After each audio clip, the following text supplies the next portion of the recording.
Hello, I'm Father James Kubicki, the National Director of the Apostleship of Prayer in the U.S., and I'd like to share with you today some thoughts from Pope Francis about the gospel story of how the risen Jesus met two depressed disciples on the way to a town called Emmaus. Pope Francis talked about this when he met with bishops during World Youth Day in Brazil.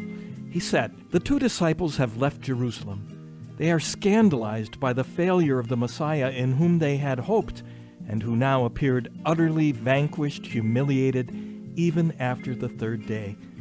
Here we have to face the difficult mystery of those people who leave the church, who under the illusion of alternative ideas now think that the church, their Jerusalem, can no longer offer them anything meaningful and important. So they set off on the road alone with their disappointment.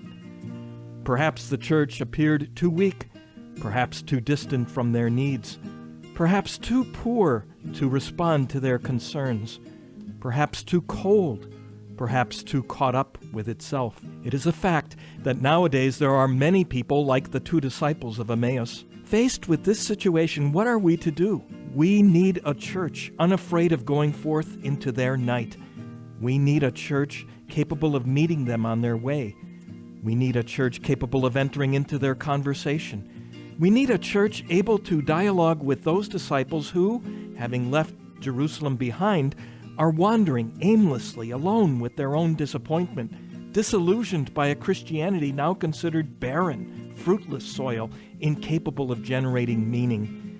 I would like all of us to ask ourselves today, are we still a church capable of warming hearts, a church capable of leading people back to Jerusalem, of bringing them home?